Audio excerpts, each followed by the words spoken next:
Hi everyone, and welcome to another one of our seminar sessions post our recent events held at Fox Hills in Berkshire and True Potential's offices in Victoria in London, where we had clients and guests for a very engaged session on our next seminar being the new world of enterprise investment schemes and venture capital trusts. If you do want to sort of look at our YouTube architecture of other videos, as you can see here, we've got some great pre-recordings on a variety of different topics to get dug into and to learn more about the space. This session, as we said, is going to be on the new world of enterprise investment schemes and venture capital trusts.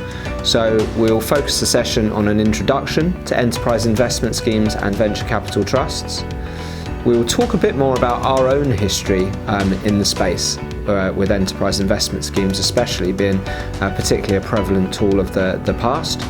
We'll then move on to key changes that have happened and as to why, really why we're doing this session and the new options available to both existing clients and new clients looking for that slightly more sophisticated tax-based investment.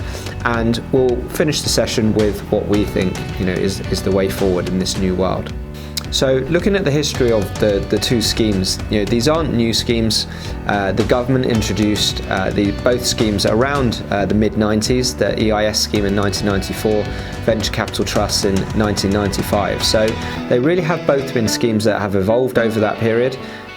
They've been through sort of, changes where initially property was even allowed, and that sort of became just a bit too good to be true with the reliefs that were being given. So the government, I feel, have always been very fair with these schemes in, yes, making modifications when they believe structurers, etc., sort of go out of the spirits of the scheme, being funding UK businesses and giving funding opportunities to growth businesses. But I think they've always done that in a very fair way. There's never been any retrospective rule changes or anything like that. So they're a scheme that we really like to work with. And as I said, the reward is for an investment in UK-based growth businesses.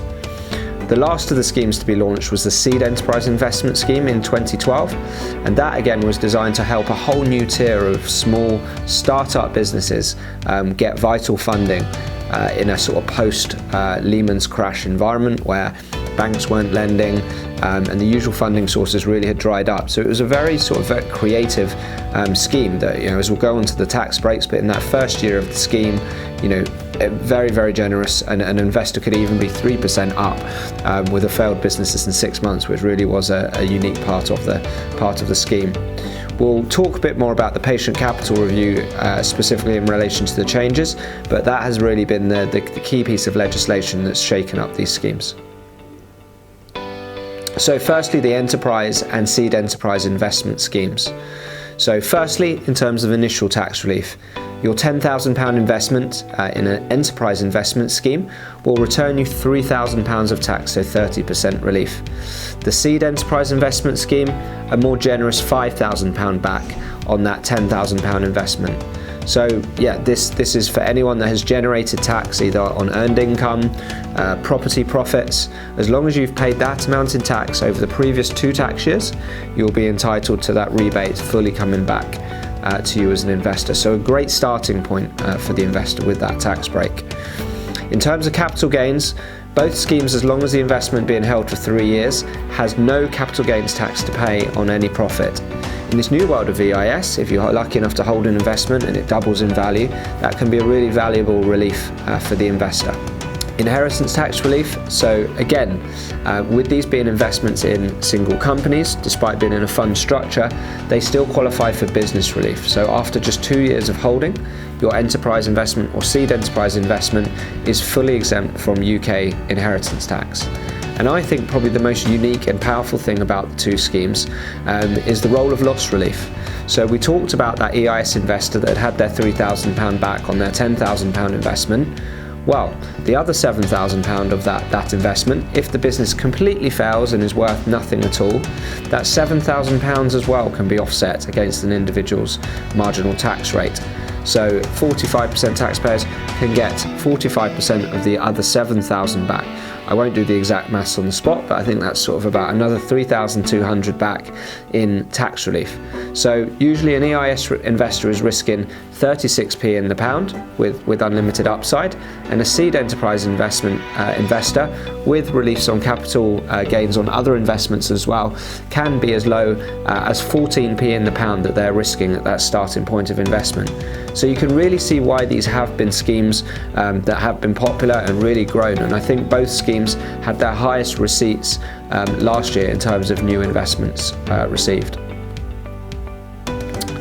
Venture capital trusts, similar but with distinct differences to the enterprise investment scheme.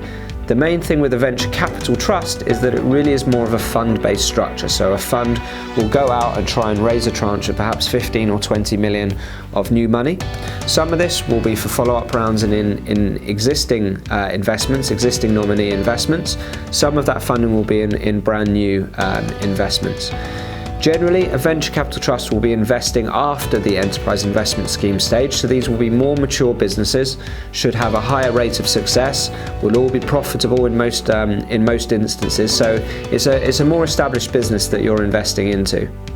The investor still gets that 30% tax relief, so again, that £10,000 investment will still get you £3,000 back.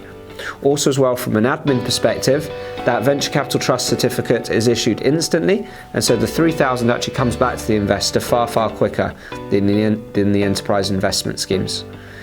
The big difference between the two schemes is the use of dividends. With these being larger, more mature companies that have a higher, quicker potential for a buyout and potential returns to investors, the funds aim to pay between a 5 to 6p dividend per year. So, holding it over a 5 to 10 year period, you can get a really decent amount back in a tax-free dividend. So again, if you're someone on PAYE that on a bank interest or other type of dividend, you'd usually pay 38% tax. With a venture capital trust, there's absolutely no tax to pay on the dividend, and that's a really unique feature of the venture capital trust scheme. Unfortunately, the same loss reliefs don't hold, so that is one thing, and again, it's not qualifying for inheritance tax. Capital gains, as long as held for the 5-year period, as opposed to the 3, will still be there for venture capital trusts. So, what's our history on the scheme? So, as well as sort of founding Ascot Wealth Management in 2011, I mentioned the Seed Enterprise Investment Scheme, which really, as a new advisor in the industry, really perked my attention, and couldn't really believe that more clients wouldn't be there to utilise the scheme. As I said, it was a crazy example with a Labour government and 50p tax, that in the first year of the scheme back in 2012, an investor could actually be 3% up even if the business failed in a month.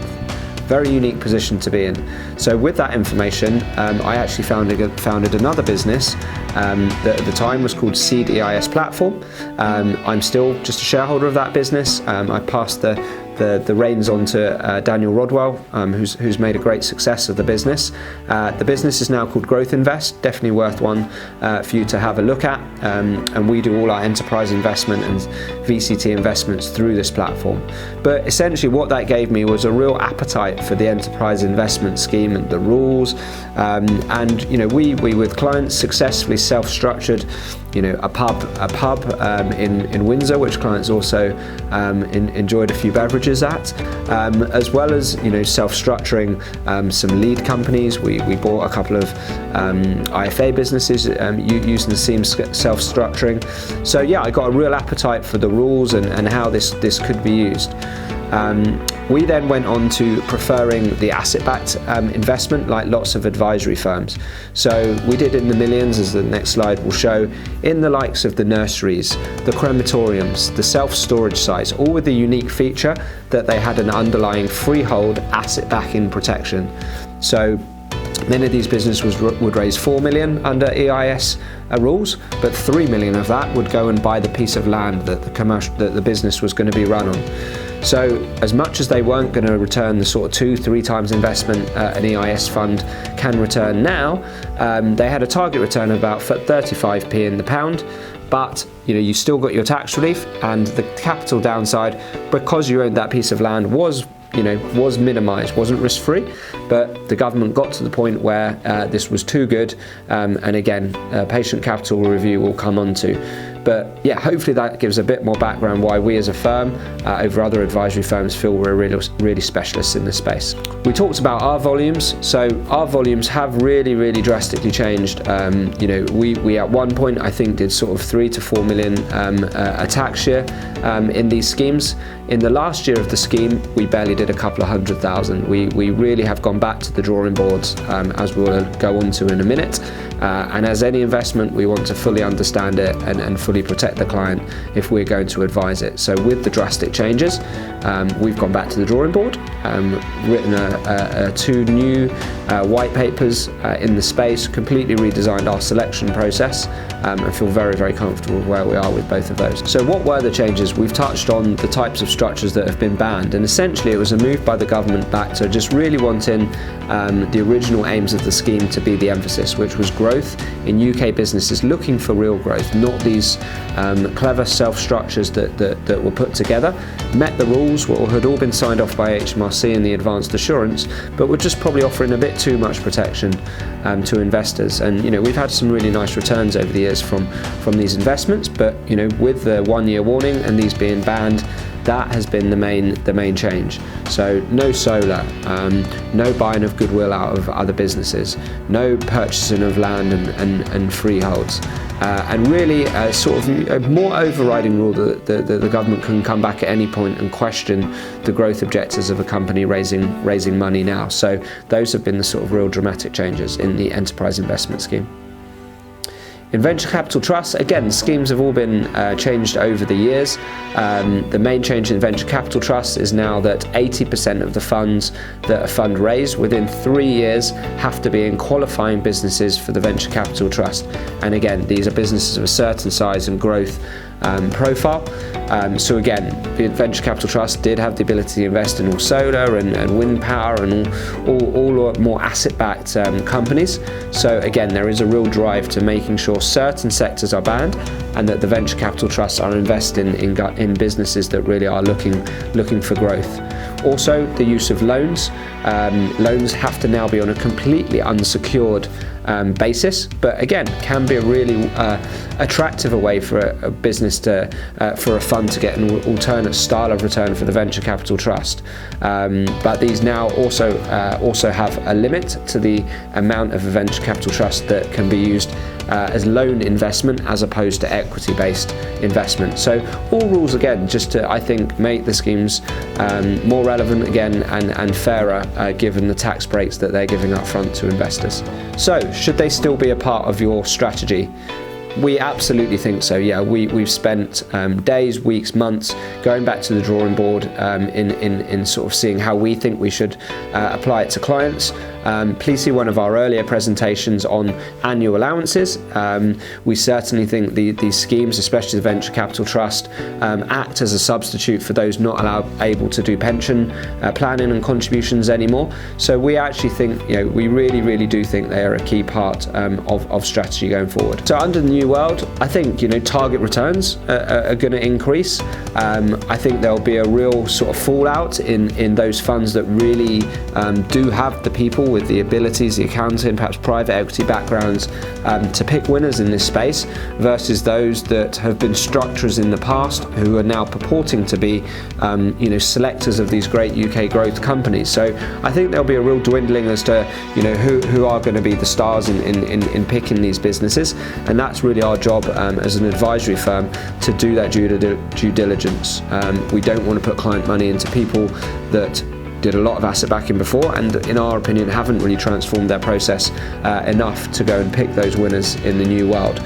But before anyone brave enough to invest in this unlisted equity space will have certainly proved a portfolio return in excess of a return in a FTSE 100. You're always going to achieve more from investing in an unlisted equity space with a diversified portfolio than you would in a FTSE 100 index because of the greater growth potentials in that sort of early to growth to maturity stage of a business. So target returns are definitely at the high end. You just have to be prepared for the illiquidity, and that's the situation we're in now. So we've touched on a lot of this stuff now.